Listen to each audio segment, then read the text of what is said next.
Hello everyone, आज हम NEET 2019 का नेक्स्ट क्वेश्चन डिस्कस करेंगे। तो हम यहाँ पर क्वेश्चन देखते हैं। क्वेश्चन है orbital having 3 angular nodes and 3 total nodes is, यानी हमको देखना है कि यहाँ पे कौन सा ऑर्बिटल है जिसके पास 3 तो एंगुलर नोड्स है और 3 क्या है, टोटल नोड्स है। ठीक है, तो यहाँ पे हम क्या जानते हैं कि हमको क्या क्या गिवन है। एक तो हमें गिवन है टोटल नोड्स की वैल्यू गिवन है और हमें एंगुलर नोड्स की वैल्यू गिवन है।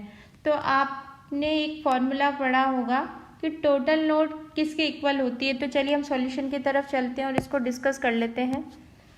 देखिए यहाँ पे कि टोटल नोड किसके इक्वल होती है। Total node equal to radial node plus angular node, ये तो फॉर्मूला होता है। और यहाँ पे हम देखते हैं कि रेडियल नोड कैसे निकालते हैं। रेडियल नोड होती है n minus L minus 1 plus L. तो यहाँ पर हम क्या देखेंगे, एक यहाँ पर प्लस का l है और एक क्या है, यहाँ पे माइनस का l है।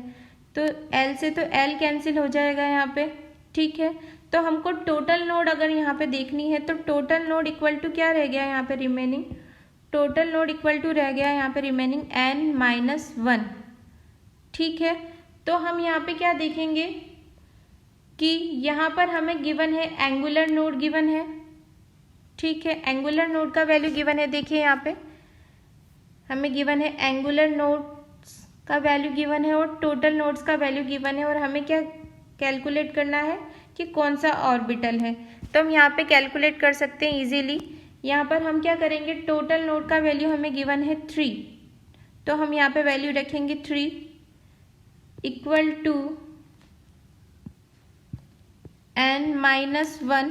ठीक है, यहाँ पे हमने टोटल नोड का वैल्यू रख दिया 3 n माइनस 1। तो क्या यहाँ से हम n का वैल्यू कैलकुलेट कर सकते हैं। तो n इक्वल टू हो जाएगा 3 प्लस 1 यानी कि 4, यानी n का वैल्यू क्या आया हमारे पास 4। ये है n का वैल्यू, n इक्वल टू 4 और l इक्वल टू हमें गिवन है 3। तो आप जानते ही हैं जो l का वैल्यू अगर 3 है किसी के लिए, यानी number of angular nodes equal to l equal to 3, यानी कि f सबशेल यहाँ पर होगा। हम इस तरीके से इसको लिख सकते हैं, number of angular nodes, number of angular nodes equal to क्या गिवन है 3, और एंगुलर नोड को हम L से डिनोट करते हैं और L का वैल्यू अगर यहाँ पे 3 है तो कौन सा सबशेल होगा, F। ठीक है, F सबशेल होगा। और यहाँ पर N का वैल्यू हमें पता है, हम कैसे डिनोट करते हैं किसी ऑर्बिटल हैं N L से।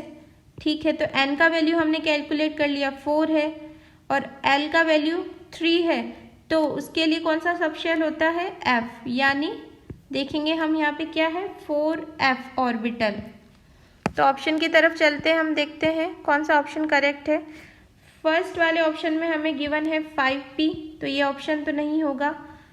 सेकंड ऑप्शन में देखेंगे 3d, तो यह भी नहीं है। बट जो थर्ड ऑप्शन है उसमें हमें गिवन है 4f, जो कि हमने यहाँ पे अभी कैलकुलेट किया, यानी हमारा जो थर्ड ऑप्शन है वो करेक्ट ऑप्शन है।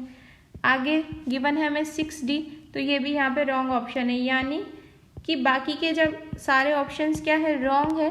बट जो हमारा ऑप्शन नंबर 3 है जिसमें 4f गिवन है वो यहाँ पे करेक्ट ऑप्शन है, क्योंकि हमें यहाँ पे सिंपली क्या गिवन है, 3 एंगुलर नोड्स गिवन है, 3 टोटल नोड्स गिवन है। तो हमें क्या कैलकुलेट करना है कि कौन सा ऑर्बिटल होगा।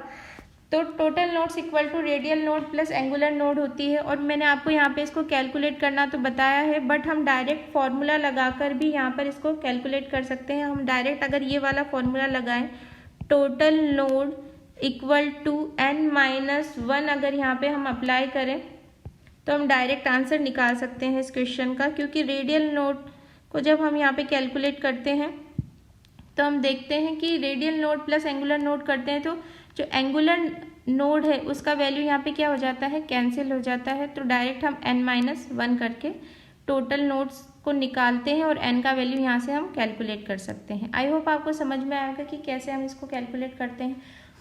ठीक है, तो हमने यहाँ पर निकाल ही लिया, क्योंकि आप जानते हैं कि एंगुलर नोड में 3 का वैल्यू f होता है। और ये कैसे होता है ये मैंने आपको पहले भी बताया है कि हम कैसे देखते हैं, जब वैल्यू 0, 1, 2, 3 और आगे इस तरीके से चलता जाता है। जब एंगुलर नोड का वैल्यू अगर 0 होता है तो कौन सा शेल होता है, कौन सा सब शेल होता है, s। उसके बाद में 1 के लिए p, 2 के लिए d और 3 के लिए क्या होता है f। तो अभी हमने यहाँ पे देखा कि एंगुलर नोड का वैल्यू कितना गिवन है हमको, 3।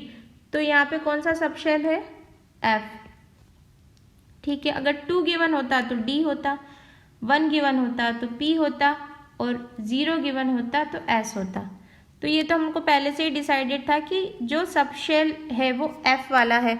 तो हम यहाँ पे अगर ऑप्शंस को ध्यान से देखें तो अगर हमको n का वैल्यू भी अगर हम नहीं निकाल पाते तो भी अगर हमें यहाँ पे गिवन है कि एंगुलर नोड्स कितना है, 3 है, तो हम देख सकते हैं कि f वाला ऑप्शन यहाँ पे करेक्ट होगा। और यहाँ पे कोई कंफ्यूजिंग ऑप्शन गिवन ही नहीं है, क्योंकि इसमें गिवन है p। यहाँ पे p गिवन है तो यहाँ पे एंगुलर नोड का वैल्यू क्या देना चाहिए था हमको, p के लिए कितना होता है 1, d के लिए कितना होता है 2, यहाँ पे भी d है तो 2। तो बाकी के ऑप्शन तो पहले ही इनकरेक्ट हो गए थे, गलत हो गए थे। हम अगर इस क्वेश्चन को सॉल्व नहीं करते तो भी हम विदिन 1 सेकेंड इस क्वेश्चन का आंसर दे सकते थे। आई होप आपको ये समझ में आएगा कि किस तरीके से हमने इस क्वेश्चन को देखा। तो बस आज के लिए बस इतना ही। Thank you so much.